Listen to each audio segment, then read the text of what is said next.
In the previous episode, we looked at a dance genre, the estampie, as preserved in the earliest source of keyboard music, in the Robertsbridge Codex, from the mid-14th century.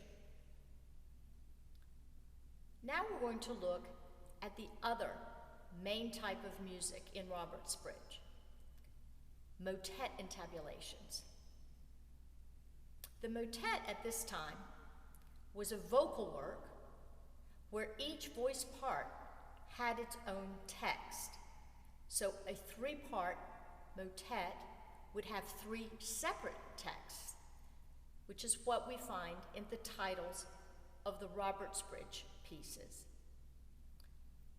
They are based on motets from Philippe de Vitry's Roman de Fauvel, a collection of motets that made fun of the French court of the time.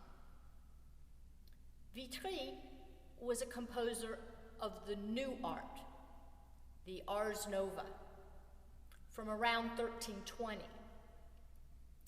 And he was able, with this new art, not only to use all these texts in a rather satirical way, but also to make some rhythmic innovations, especially as regards incorporating duple meters. Before this time, Western music was characterized by triple subdivisions of the beat. This is related to theological Trinity symbolism and the idea of perfection or completeness being three. But the new art brought in some duple rhythms, which might not seem terribly revolutionary to us today, but was quite an innovation for the time. Let's look at one of these motet intabulations. I've chosen the first as it appears in the manuscript, and it has three titles: Fermissime, Adesto, Alleluia Benedictus. These titles refer to the incipits of the three texts used in the motet.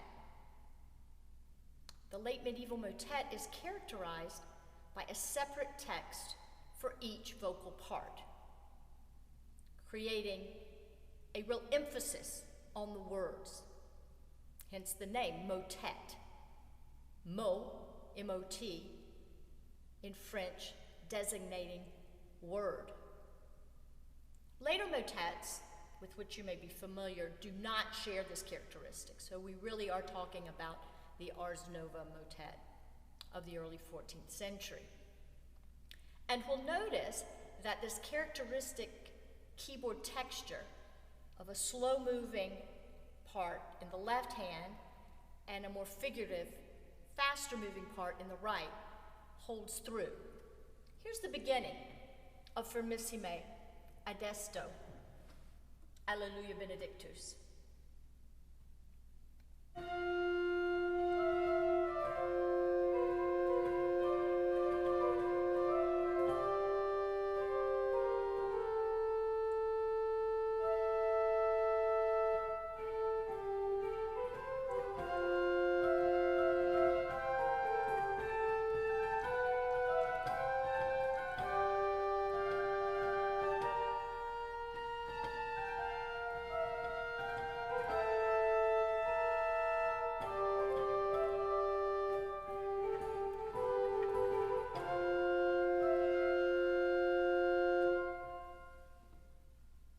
Most of that is in two voice parts only, with occasionally a third part coming in, especially at cadences, as you heard there, creating this characteristic open fourth and fifth.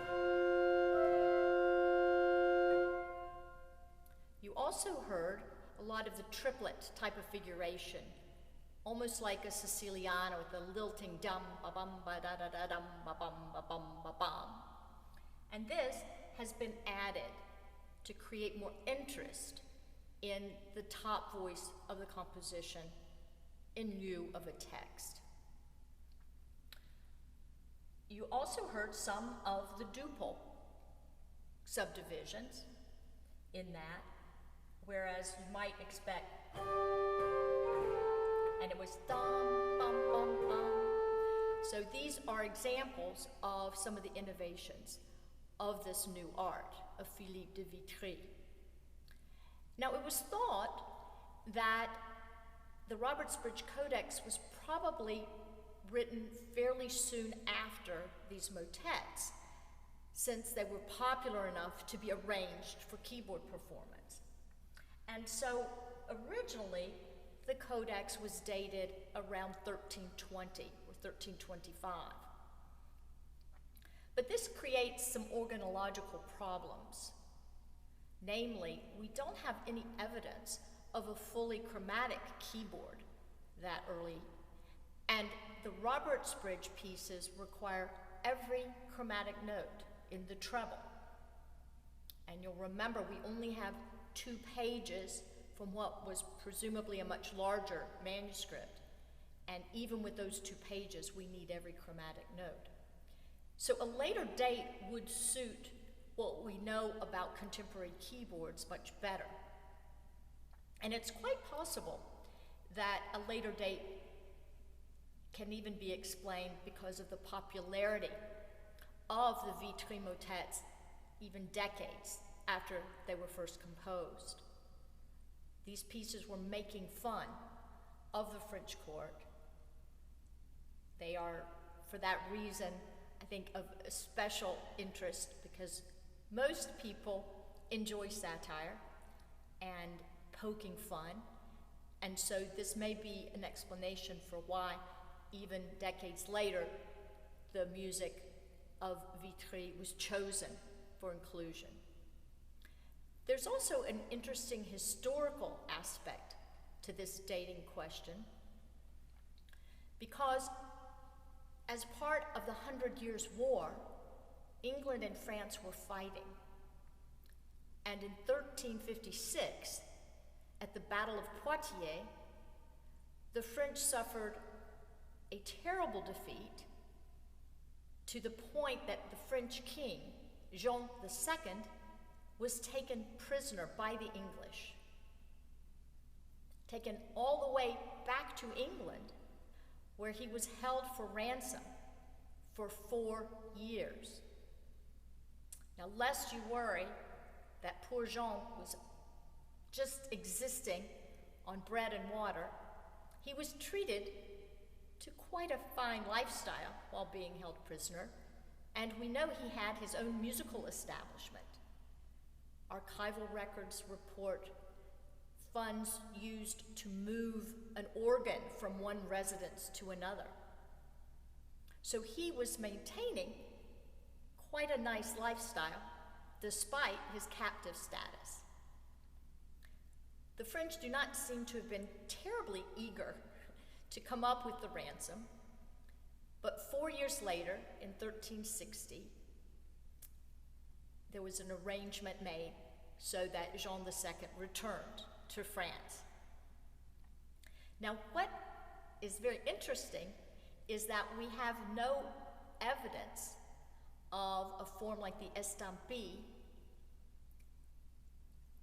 in England before this manuscript. However, there are instrumental estampilles in a French manuscript from the 13th century.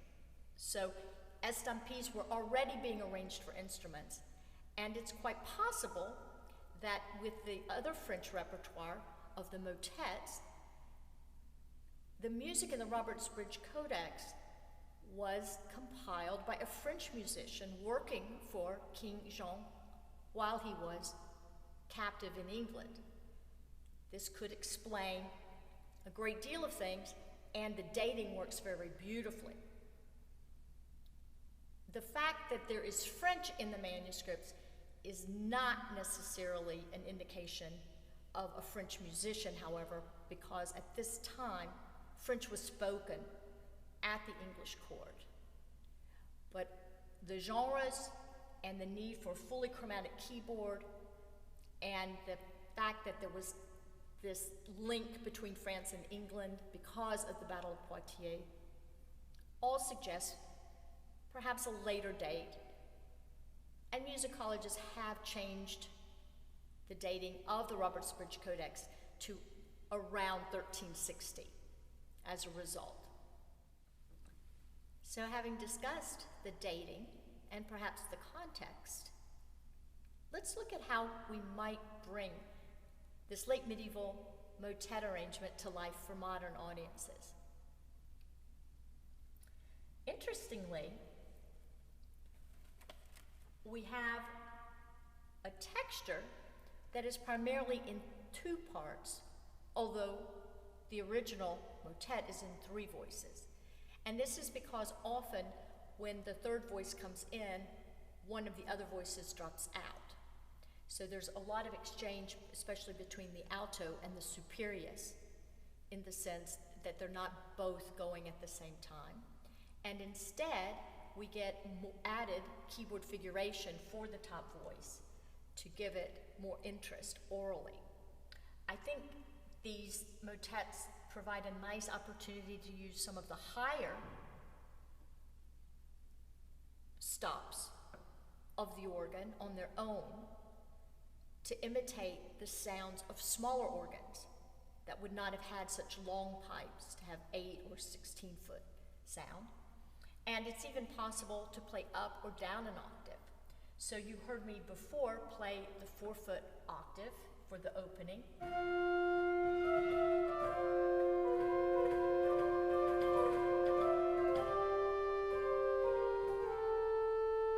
What if we played the 2-foot octave, but down an octave, giving us a 4-foot pitch, but a different timbre?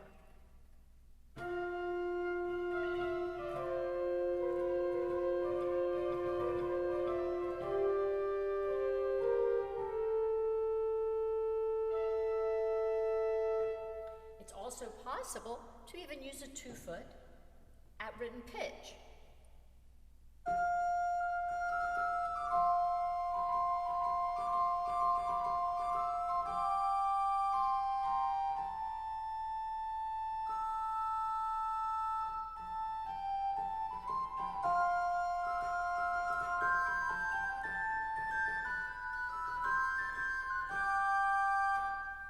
Giving a very different timbre, a very unexpected sound, which probably would not be used in any of the other repertoire that you might be using on a program. So creating a very special ambiance for this late medieval repertoire.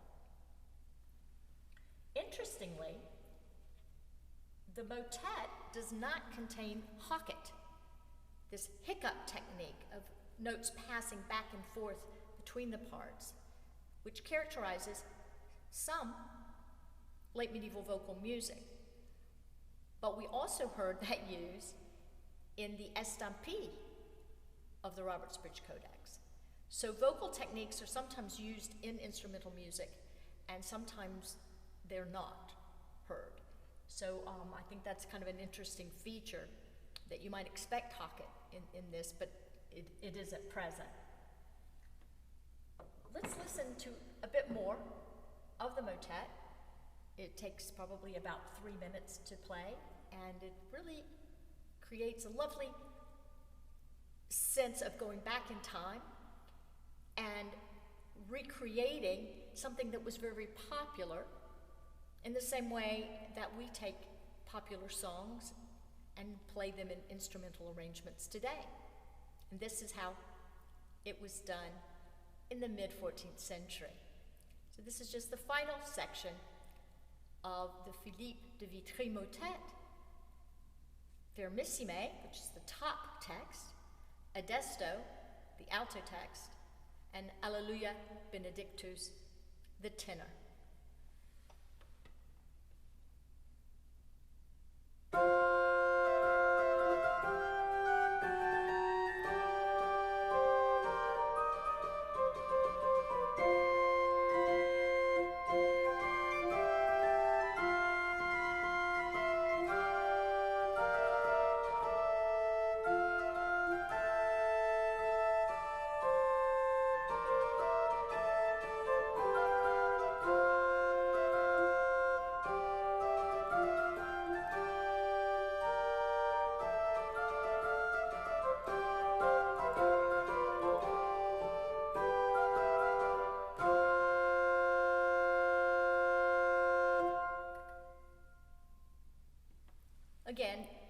need to create large retards or rubato at any point.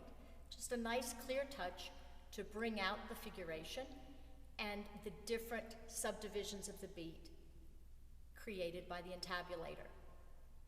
This is an example of the motet intabulation from the Robertsbridge Codex, and there is one more. So try your hand at these and go back in time to the vocal music of the 14th century.